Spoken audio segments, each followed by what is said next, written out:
Hola, muy buenas tardes, ¿cómo están? Vamos a rezar un ratito juntos. Hoy celebramos a la Virgen del Rosario, así que vamos a pedir por su intercesión que podamos entrar un poquito más en estas cosas que el Evangelio nos regala, en estos misterios que un poquito alcanzamos a vislumbrar y otro poquito sabemos que se nos escapan, y entonces siempre podemos profundizar un poquito más.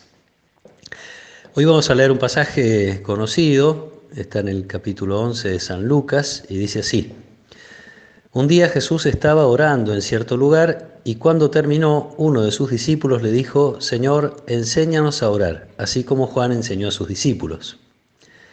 Él les dijo entonces: Cuando oren, digan: Padre, santificado sea tu nombre, que venga tu reino, danos cada día nuestro pan cotidiano, perdona nuestros pecados porque también nosotros perdonamos a aquellos que nos ofenden, y no nos dejes caer en la tentación. Palabra del Señor. Bueno, decía esto de los misterios porque hay situaciones que uno puede imaginar cómo son o incluso haber participado por ahí en algunas de ellas y darse cuenta que se percibe algo importante, fuerte, y uno se da cuenta también que hay algo que como que se le escapa. Estos son los misterios, aquellos que nos deja como en silencio casi y ojalá en contemplación. Calculo que algo así les debe haber pasado a los discípulos. Lo que habrá sido, y acá apelo a la imaginación de cada uno de nosotros, lo que habrá sido ver a Jesús rezando. Eh, Uno podía imaginarse también de chiquito lo que habrá sido las cruzadas de miradas entre Jesús y la Virgen, cosas de todos los días, cosas cotidianas, cosas con una profundidad inefable, es decir, que no se puede describir de ninguna manera. Los discípulos lo ven a Jesús rezar, ven que se aparta, ven que está a solas con su Padre, habría que ver la expresión de su rostro, etcétera, ¿no? Tanto que eso los hace desear poder compartir esa experiencia. Quieren eso, entonces le piden a Jesús: enseñarnos a rezar. Y entonces esta oración, que por eso decía es un pasaje conocido, porque es una oración que rezamos muchas veces al día seguramente y desde hace mucho tiempo, donde cada palabra y cada expresión tiene un peso único, especialmente en labios de Jesús, pero que Él quiere que lo tenga también en labios de cada uno de nosotros.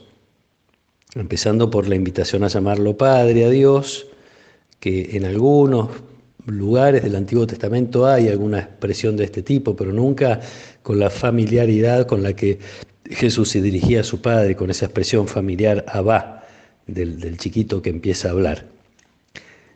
Y entonces acá los que son papás y mamás tienen un extra para compartir este ratito de oración. ¿Qué significaba o qué significó la primera vez que el hijo te dijo papá, o papá, mamá? Y qué significa cada vez si uno conserva la frescura del amor por esa persona tan querida. El padre y la madre, que son quienes dan gratuitamente más que nadie, porque no saben qué respuesta van a tener, ni siquiera saben si van a tener una respuesta de amor de ese hijo, sin embargo le dan la vida. Esto que es tan propio de Dios y que comparte con la humanidad. Y entonces, a partir de esta experiencia de conciencia de depender de Él, de confianza porque es Padre, de certeza de un amor incondicional, y acá seguramente juega un rol importante la experiencia que cada uno de nosotros tuvo de su papá y de su mamá. Entonces, con esa conciencia vale la pena que se haga su voluntad, vale la pena que las cosas sean como Él quiere, vale la pena que venga su reino, más cuando uno tiene la experiencia de los fracasos constantes de los reinos de este mundo, ¿no? A lo mejor será un poquito fuerte, pero de la maldad que gobierna el mundo. Entonces, frente a esa realidad, lo mejor que nos puede pasar es que se hagan las cosas como Dios quiere y que venga su reino a nosotros, que tengamos el alimento de todos los días, que Dios nos perdone y que nosotros seamos capaces de perdonar también y de vivir en armonía y ser salvados o liberados de caer en las tentaciones, en todo aquello que nos pueda apartar precisamente de ese amor. Es algo que creo que no es tanto fórmulas. Jesús no está enseñando fórmulas.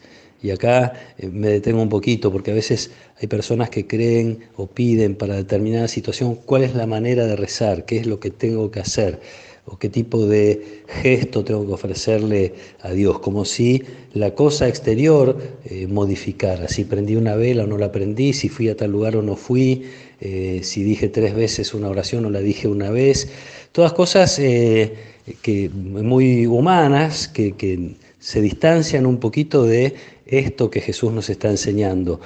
¿Cuál es la manera de rezar ante cualquier situación? Con fe.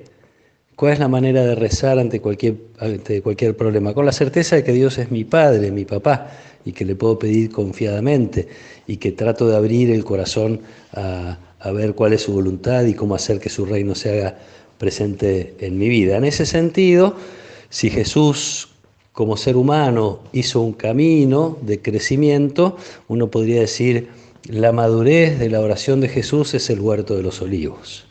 Padre, que no se haga tu voluntad, que no se haga mi voluntad, sino la tuya. Este es el punto, ¿no? Donde no voy a la oración a decirle a Dios cómo quiero que sean las cosas. No está mal, pero quiero decir, el extremo de la madurez tiene que ver con me tengo que disponer y le tengo que pedir a Dios que se hagan las cosas como Él quiere, que sin duda van a ser mejores que como yo las imagino, las proyecto y las quiero.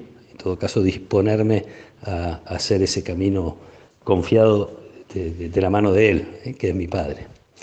Pidámosle a Jesús que nos ayude a tener esta relación con el Padre, pidámosle a la Virgen, para ella por ahí es un poquito más fácil hacernos experimentar su maternidad y a través de su corazón la paternidad de Dios. Que el Señor nos regale esta gracia de que todas nuestras oraciones estén como paradas, sostenidas por esta oración que Jesús le enseñó a sus discípulos.